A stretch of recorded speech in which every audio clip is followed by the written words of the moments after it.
Hello, this is Krista from Inspired Scrapbooking. Welcome to my channel. I just returned from last weekend's crop here in Leesburg, Virginia. I got a number of pages done. I desperately tried to record making my layouts, but my phone would not allow me to do so. So I thought in lieu of that I would at least show you what I did complete. So the first one is I made of my son. He just got a haircut and he looked really handsome. And he really enjoys getting a haircut because he thinks he looks handsome. On this one, I did not include journaling. However, I did use a die cut here. I popped the center up so that I could put this word on here, this phrase on here. I used this dotted border. Used some other words here. These are actually made from washi tape put on white cardstock and then cut as banners. Paper that I used is from Scrapbook Customs, and the paper collection is his birthday, tin banner stripe. On the back, it's a really nice paper, but I decided to use this one because of the colors, and I also like the stripes. This one was my page kit with the squirrels, and I was able to put the pictures of my favorite little squirrels in our yard that we've met since COVID. The little guy hanging upside down who actually eats upside down is named JJ. And then there's one that stays on the ground. JJ actually spills seed over so that this one can eat it. His name, we call him P-Dog for Prairie Dog. And JJ is for Jungle Jim. Anyway, these guys are out there a lot. They're a lot of fun to watch. And they actually protect their bird feeder from sometimes birds, but certainly there are skirmishes with other squirrels. But anyway, I took the opportunity to make this layout. The paper is Dare to be Artsy, Fall Harvest by Andy Hanna, Crazy for Squirrels. This layout was fun to make. This is a layout, a school Girl Scout layout of my daughter and some of her troop mates. And I started with some different types of paper here. I had this, which is called Frosty Friends by Doodlebug Design. And I also used Moxie Winterland, which is 2014. For this side here, and this is the Moxie piece here. Basically, you can see that it has the ice skates. She went ice skating for the first time.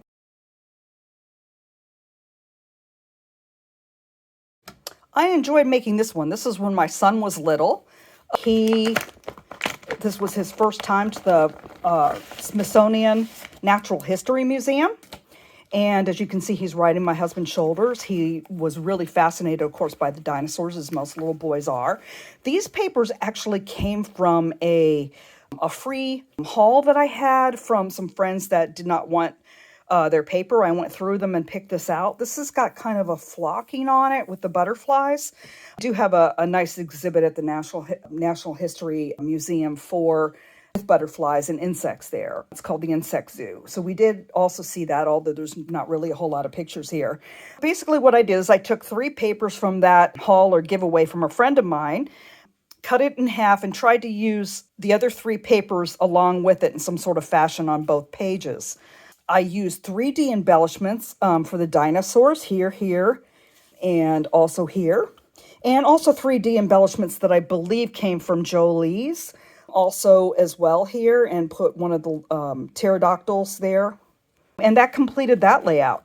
This is a layout of a cat that I had back in the 80s and 90s and early 2000s. She was a great cat. Her name's Nikki. And she really liked the catnip and reacted quite amusingly to catnip. And we had gone to a cat show and had picked up some samples from Friskies and also some goodies for her, which included some catnip. So we came home, put the bag on the floor, and she immediately went over to it. As you can see, her head's in it here. And then she found some catnip, and of course we gave her this little crab that was stuffed with fresh catnip, and she absolutely loved it. So I called this Nikki and the Nip. This piece of paper right here is from Rana Ferrer, and it's called Red Paws. The paper with the cat was from Karen Foster, Playful Cats. So I took that. I also had a a border with some animal stripes here that I put in the middle to kind of separate the pages out a little bit. Cut a banner strip for here. I used, I believe these were thickers, and then just put on a die cut that I happened to find that I had cut out and was laying around, and then used some embellishment stickers here. I don't remember who they were from, and then just use this to put the date, the year that these photos were taken. After the layout, I had some pieces left that I had selected. I had selected that as a choice. It's sort of a plum metallic looking paper that I thought was really pretty. I did not use much of this particular piece. I also had two scraps from the original left side here, left. And I also had some other animal borders that I could have chosen from, but I did select the purple. And then the rest of my cat stickers on this particular page, which are from Paper House. I had used some of them in the past and used some for this particular layout, and this was what was left. This is a 2-page layout that started a little while back, but I did finish it in this past year. There is not a whole lot of clusters here, but I did try and use what I did have because this page was already done. So I just tried to do it the best I could. It's not the perfect layout, but I enjoy it. It's of Luray Caverns here, where we had taken, my daughter's now 20. This was quite a while ago. I used some flowers that I'd gotten from Hobby Lobby. I used some photo corners up here. These stickers for Caverns is Dina's Closet Retro Collection by Color Block. And I happen to have an old set of stickers that had the letters here in blue, and I used that. I used some pop-up or dimensional ephemera here. Also over here, there's some flowers as well. I took some stickers that were translucent in the background, and I put them in here to kind of fill in the places a little bit because that's the one thing I didn't like about this layout. And then I typed this phrase, an infinite diversity of beauty, which actually came from Luray Caverns' website. So I typed that up, printed it out, and then matted it and put it on here to kind of take up some of that, all of that orange space. This layout, I started from scratch, and it was also made with scrap paper, except for the background. The background is the Bow Bunny Double Dot series, so there's some tone-on-tone dots here. That is the background. The rest of the papers were all scraps. I do not know what manufacturer they are. This was taken of my mother drinking coffee back in the 1980s. And as you can see, she's using the old Corel dishware cups. And back then, there was a commercial for the primary coffee called Folgers. And the commercials always said good to the last drop. So that's what I did. These are thickers. These are just tile letters that I found and added it on there. Pop-up embellishments that I got, or 3D embellishments that I got actually for free from someone that left these on a freebie table at a scrapbook crop. And these as well, they're absolutely beautiful. There were 5 of them, and I decided to use them on this piece of paper. There wasn't much left of this, but I did use cardstock here, another patterned paper here, which again, I don't know whose paper that is. And I just added a strip of the aqua here to kind of mix these two colors together and break this up a little bit. This was a layout of me at the Kennedy Center back in the 1980s, the Space Center. It is a 4-page layout. This is the first 2 pages. The paper already had the shuttle design on it. I got this from Paper Wizard, added it to it. Of course, the pictures, which are matted in black cardstock. I added 3D embellishments. It was all part of a 3D package. I cannot remember right this minute what it was called. The second page also included some of the 3D pop-ups, including the stars. This paper was by Stamping Station, Florida Travel Comp number 1. The third and fourth pages of this layout series, Kennedy Space Center, are actually parts of the paper collection from the first 2 pages. This one here is Paper House Productions, just like the one that said Blast Off and was my title page of Kennedy Space Center. And this one was the second page of the first one from Stamping Station, Florida Travel. And this one, as you can see, is the state of Florida. And of course, that's where the Kennedy Space Center is. I took some picture. I actually took this off the internet of the Kennedy Space Center. The rest I took while I was there. I did use over here some picture frames that were made out of acetate that look like photo film strips. I cut them down, put the first one here to emphasize Cape Canaveral, which is where the Kennedy Space Center is. I'm probably going to end up putting like an arrow pointing to it because the type is so small, but I decided to use the rule of three, and so I added some more here. Use the 3D embellishments that I've used pretty much on this entire layout series. They all fit in here, and and I was really pleased with the way it turned out. This 2-page layout was the first one that I completed last weekend. It was by far the most difficult.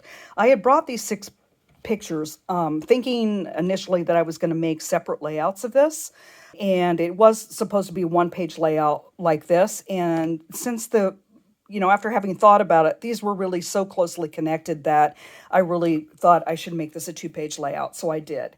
Well, I had only brought a certain amount of paper, and so what I ended up doing was using a cardstock on the back to actually paste these two together because I didn't quite have enough paper. So I had to improvise on this one, and I did. Some of the paper that were used is quite old in my collection, and it's from the Bohemia collection and Magnolia collection from My Mind's Eye. This and this were all on one page. It was a border strip. This was a border strip as well. These two were from Bohemia, and I just cut them down so that I could get each paper represented on each page. This was just a random strip that I had found in my stash. I used some handmade embellishments here. This one as well. As you can see, they're kind of similar, so I did add both of them.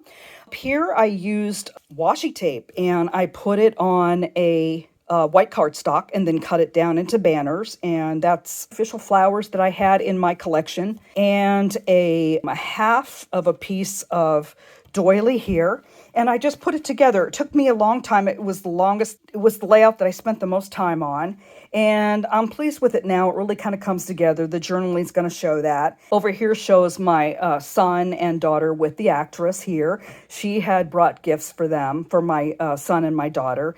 She has a special bond with Nick in the fact that he is adopted. He's adopted from Russia, and her youngest child, her daughter, was also adopted, not from Russia, but from the U.S., and her grandson is adopted, and he's about the same age that Nick is. She became quite taken with him, and as you can see, she brought both him and my daughter gifts, and we went to lunch together. The kids opened them, and this is Nick hugging her. Finally, after several hours working on this, I finally was able to complete it as far as it's completed now. I will put some journaling on it. I will tack down the flowers that I have here, and it should be ready for the scrapbook.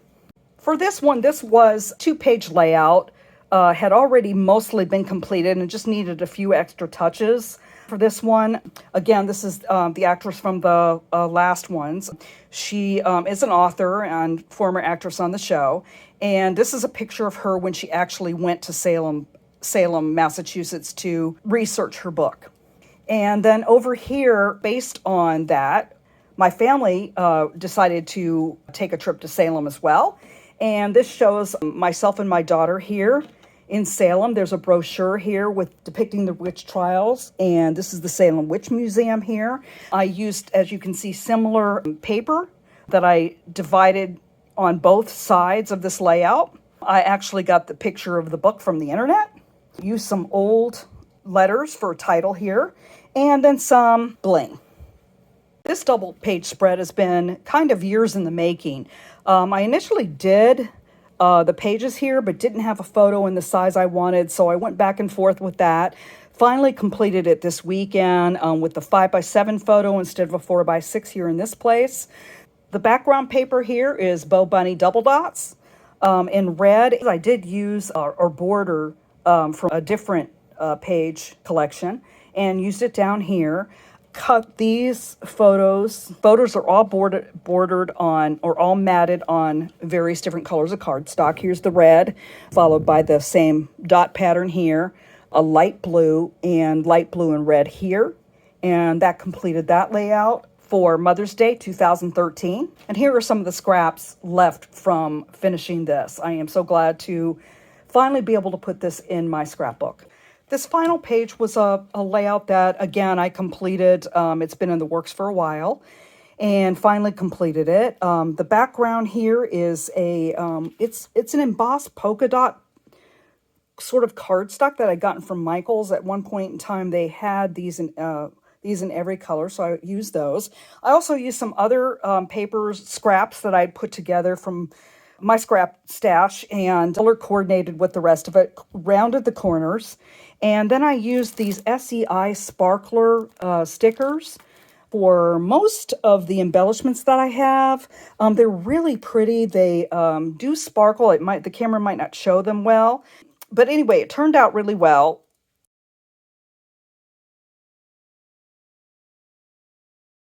Thank you so much for watching.